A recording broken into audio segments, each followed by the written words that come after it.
ജിഹാദ് എന്നുള്ള വാക്കിൻ്റെ അർത്ഥം സമരനിരതമായിട്ടുള്ള ഒരു ജീവിതം എന്നുള്ളതാണ്, നിരന്തരമായിട്ടുള്ള പരിശ്രമം എന്നുള്ളതാണ്, ഒരുപക്ഷെ യാതന എന്നുള്ളതാണ്.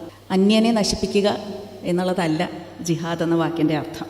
തീവ്രപക്ഷത്തേക്ക് ചേരുക, അണിനിരക്കുക എന്നുള്ളതല്ല ജിഹാദ് എന്ന വാക്കിൻ്റെ അർത്ഥം. ഖുറാനിൽ ആ പദം ഉപയോഗിക്കുന്ന സന്ദർഭം എന്നുള്ളത് ബദർ യുദ്ധം കഴിഞ്ഞ് എല്ലാവരും ക്ഷീണിച്ച് തളർന്ന് ഒരു വലിയ യുദ്ധം ജയിച്ചതിന് ശേഷം തിരിച്ചു വന്നിരിക്കുകയാണ്. അപ്പോൾ പ്രവാചകൻ അനുയായികളോട് പറയുകയാണ്, നമ്മൾ ഇനി ഇതിലും വലിയൊരു സമരത്തിലേക്കാണ് പോകുന്നത്. അപ്പം അത് കേട്ടപ്പോൾ എല്ലാവരും ഇതിലും വലിയൊരു സമരമോ, ഇപ്പോൾ നമുക്ക് ആവശ്യം ഒരു വിശ്രമമാണ്. ഈ യുദ്ധം കഴിഞ്ഞ് തിരിച്ചു വന്നിരിക്കുമ്പോൾ ഇതിലും വലിയൊരു സമരം എന്താണ് എന്ന ആശ്ചര്യത്തോടു കൂടി അവർ കേൾക്കുന്നു എന്നാണ് അതിൽ പറയുന്നത്.